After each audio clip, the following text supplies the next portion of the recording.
All right, this is Algebra 2, Lesson 64 on page 271.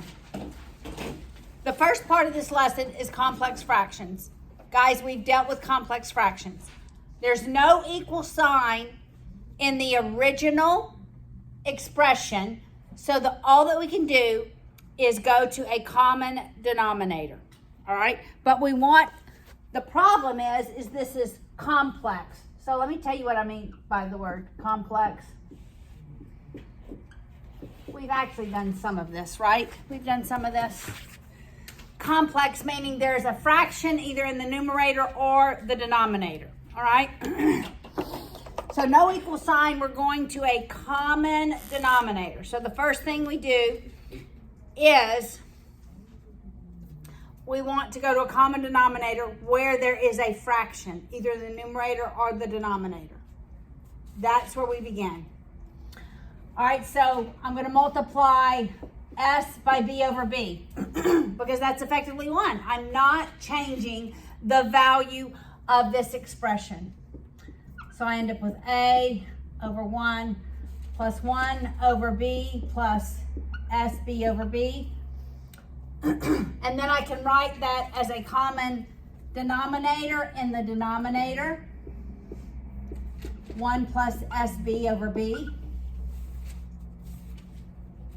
So now I have a simple denominator in the denominator, but still a complex fraction because there's a single value over, or no fraction over a fraction. How do I rationalize this second part? It's not really rationalize, but simplify. Yes? Multiply the top and bottom by the reciprocal. Correct. I'm going to take this reciprocal, multiply it over itself. That is effectively just 1, the value of 1. When I do that, this numerator eliminates. I am left with A plus 1 times anything is the other thing. Now, I still want to simplify this further. So now I'm going to a common denominator. So now, how do I go to a common denominator here? Correct. Multiply A by 1 plus SB over 1 plus SB. I have to distribute the A. So I'm left with A plus ASB over 1 plus SB plus B over 1 plus SB. Once I have a common denominator, I can then move the sign to the numerator and write the entire numerator over the one common denominator. This is where you want to end up.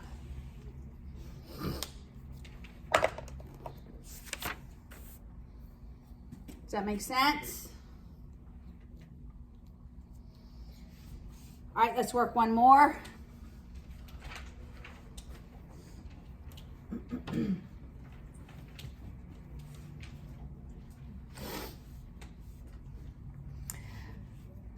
Practice 2. We have A over X plus 4 over 1 plus B over X. What's the very first thing I want to do? Someone tell me. What do I want to do?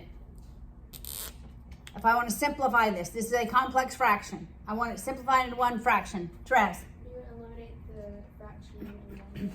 Okay, how do I eliminate this fraction in the denominator? You multiply by side, or you multiply it by, this one's hard, but I think it's at. What do I have to do first in this denominator? You have to turn 1 to X over X. I need a common denominator here. I need a single numerator over a single denominator. So I'm going to multiply this first term by X over X.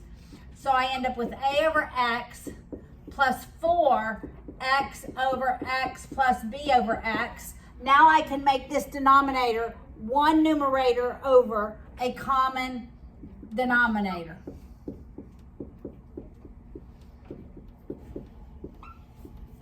Now, does everybody understand that? So the first thing we do is we want to get it numerator over denominator, numerator over denominator. And in each one of these numerators and denominators, we want a single common denominator. All right? Now I'm going to multiply by the reciprocal of this denominator over itself. All I can do is multiply by what is effectively 1. Y'all remember this a year from now, okay? My denominator eliminates. I'm left with a over x plus, multiply that 4 times the x over x plus b. Now I want a common denominator. What am I multiplying by? X times x plus b. This first term, I just have to multiply by x plus b. It already has x in the denominator, right? This second term, I just multiply by x over x.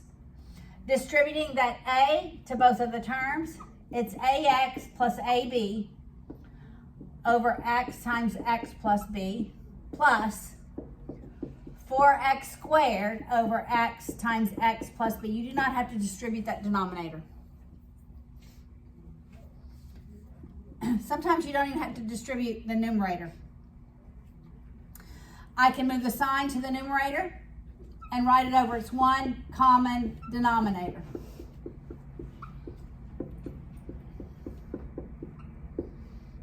All right, so this is just adding one more step to what we have already learned. All right. Same with the second part of this lesson. How do I get the value I? What does the value I represent? Square root. Square root of negative 1.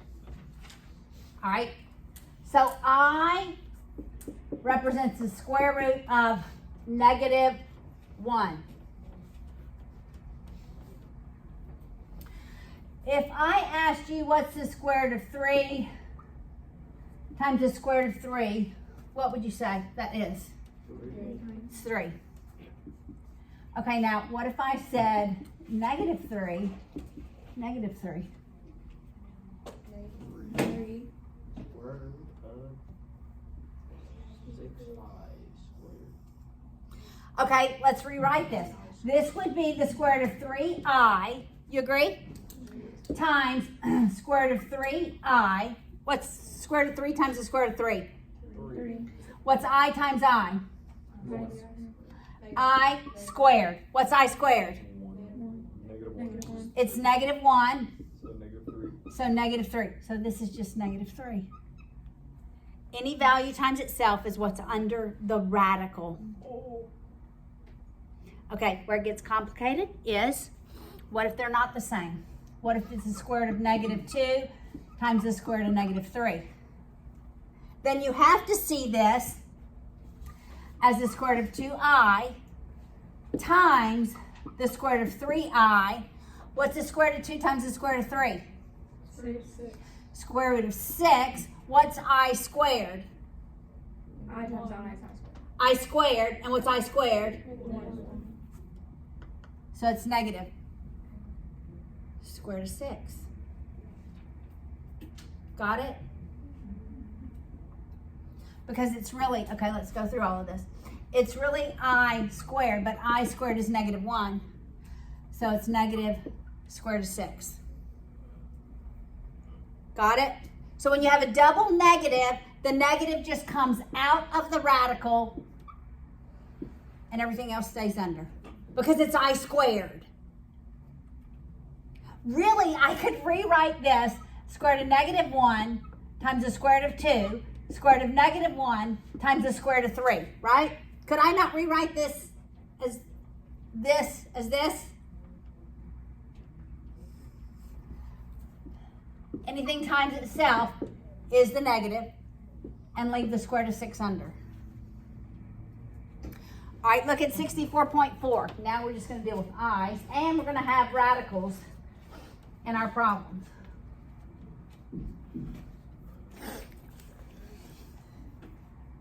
All right, we have 4i cubed minus 2i to the 4th plus 2 square root of negative 9 plus square root of negative 3, square root of negative 3. What's I cubed? Negative 4i. Oh, sorry. What's I cubed? Negative I. Negative I. So this is negative 4i. What's I to the fourth?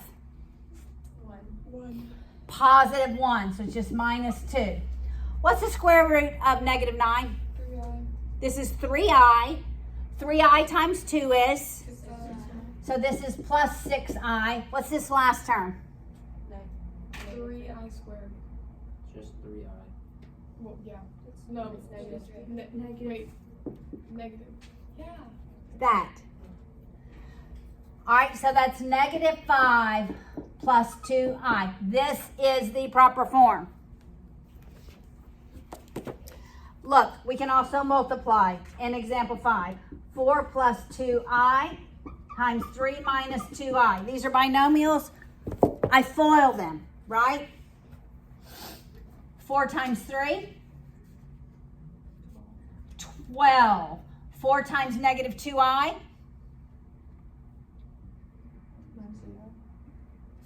Are y'all with me? 2i times 3? 6i. 2i times negative 2i? I squared. Negative 4i squared. What's I squared?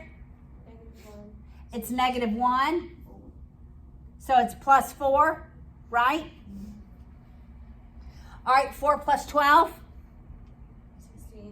16. 16. Negative 8i plus 6i?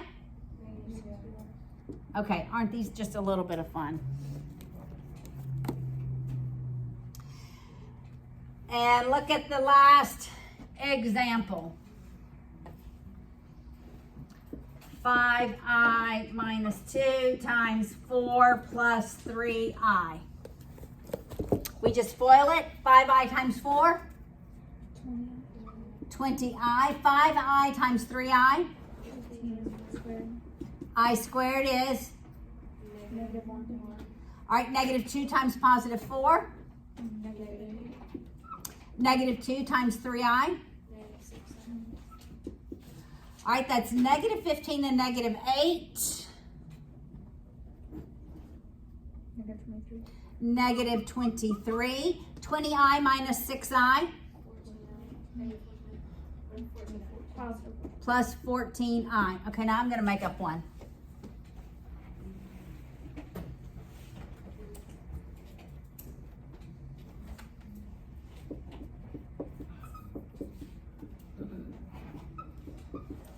All right, what are these called? What is that called? Yes, what's the word? It's a C word.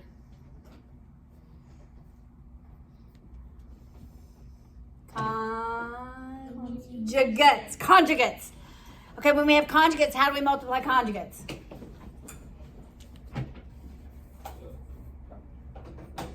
Not FOIL? What happens to the middle term when we have conjugates? It disappears. So we just multiply the first, we just multiply the last. We will not have any i's. What's 4 times 4? 16. 2i times negative 2i. I squared is? Negative 1. So what does that equal? Positive. When you have conjugates and the I is the second term, you end up with a real number. All right.